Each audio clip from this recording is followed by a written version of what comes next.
Iniling ng Commission on Population and Development o CPD-12 ang mas aktibong partisipasyon ng mga kalalakihan sa usapin ng family planning.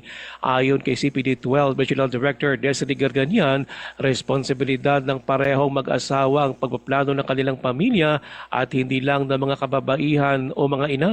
Sinabi ni Garganian na mahalagang magkaroon ng sapat na kaalaman ang mga kalalakihan tungkol sa iba't ibang family planning methods. Ito ay upang makapagdesisyon ng tama kasama kanilang asawa o kapareha.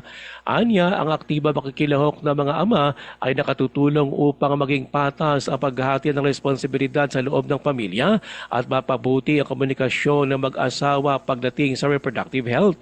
Dagdag pa niya, kapag pareho nakibahagi ang lalaki at babae sa family planning, mas nagiging epektibo ang pagpili ng angkop na paraan ng pagpaplano ng pamilya at mas napapangalagaan ang kalusugan ng ina at ng kanilang mga anak.